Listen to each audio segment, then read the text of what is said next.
And now Heath Fillmyer, who makes his first major league start. He has faced the Astros, he has faced the Mariners, he has faced the Indians, and now the Red Sox. Those are all contending teams. And he's fared pretty well against those teams too. Witt, nice play on a one hop and a double play.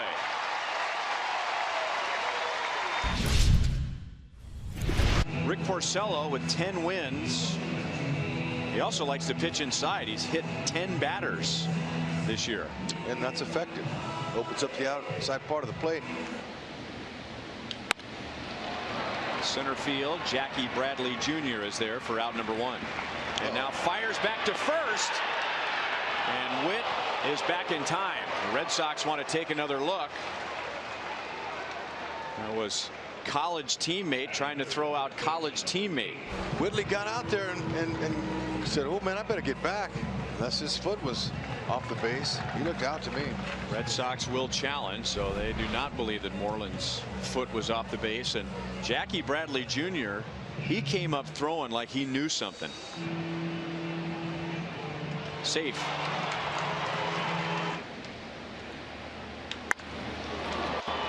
Hit well to center field. Jackie Bradley Jr. coasts onto the warning track to end the inning.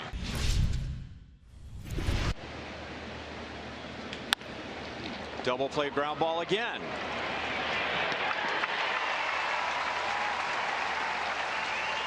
So Fillmyer has 2 ground ball double plays in his first 2 innings, and now Bogaerts is at third with 2 down. And now Alex is down on strikes on a pitch that may have been a little bit inside. Back-to-back strikeouts for Porcello. Tells me he's doing a lot of things right. Benintendi runs. That's hit off the end of the bat. Betts will tag. Alex makes the catch.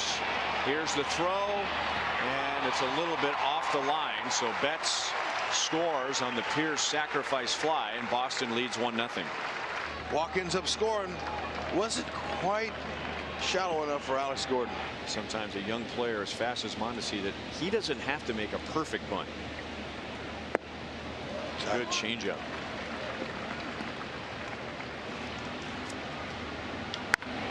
That's well hit. Left center field and up against the wall. Gutierrez scores. Here's Merrifield around third, and Jorge Bonifacio gives the Royals a 2-1 lead. Porcello, he's been outstanding with runners in scoring position. Last 6 starts, he's been really good, 152 average. But in this inning, he's elevating some pitches. Fastball up.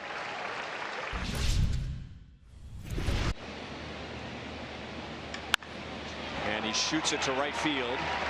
Bogaerts will be waved home, and the air turns into the tying run. Nice, easy, short, quick swing on a breaking ball. Looked like he was doing it the whole way. Nunez, a real professional hitter, has a great idea. On the ground, Moustakas down to second one, and back to Moustakas. That's the 3rd ground ball double play for Fillmyer. Off the end of the bat, and not an easy play. The only thing Nunez could do was scoop it with his glove against Minnesota. Change speeds on Almonte. Out over the plate and lined into left center field. So Mondesi makes up for the air and puts the Royals back out in front.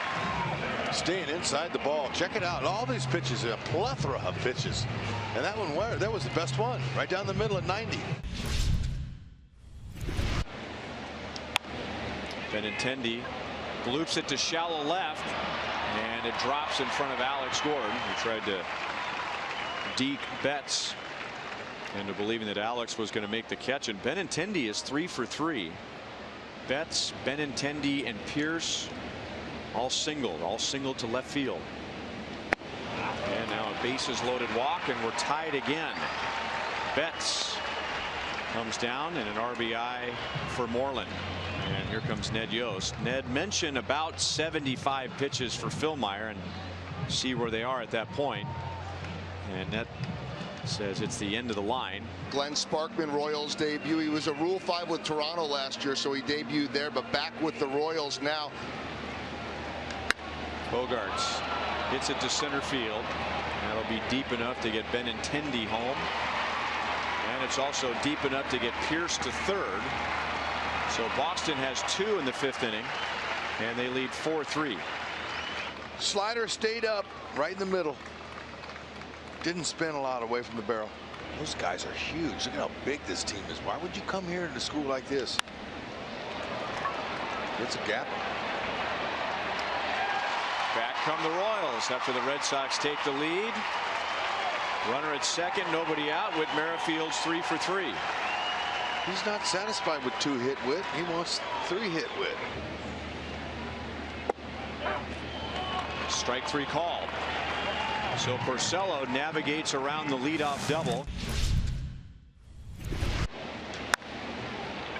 And Benintendi cut off by Gordon. Benintendi to second base, and he dives in with a double. He is 4 for 4 today, and he's now reached in 10 consecutive plate appearances. Lined into center field. So make it 16 base runners, and now Boston leads 5-3, and they still have 2 on and nobody out. That's a fair ball past the diving Dozier.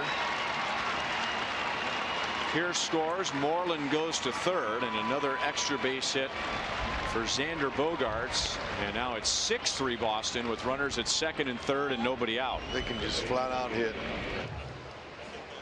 And Sparkman gives way to Romero in a Chevy call to the bullpen.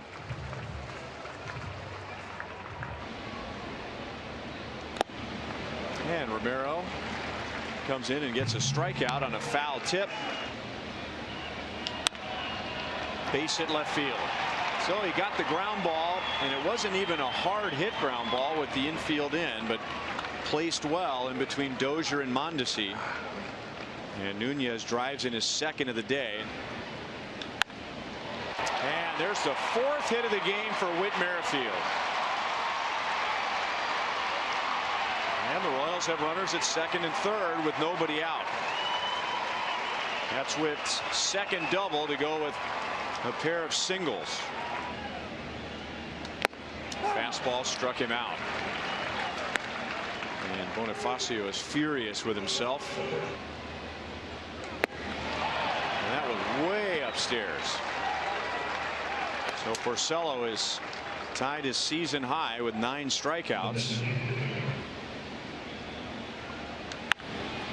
Got him to pop it up. Jackie Bradley Jr. is there. Tyler Thornburg, that was his season debut and his Red Sox debut on Friday. And he got it, a 5-hit game. Whit Merrifield's first career 5-hit game, and he drives in a run. Wow, 5-hit Whit. Craig Kimbrell comes on. He is 26 out of 28. One of those blown saves was against the Royals back in Boston. And for the second time today, Mike Moustakas has chased one up around his eyes. 2 on, 2 out, 2 balls, 2 strikes. And Kimbrell gets the save. Red Sox pitchers strike out 13, and they come to Kauffman Stadium and sweep the 3-game series. So the Red Sox finish the season series 5-1 against the Royals.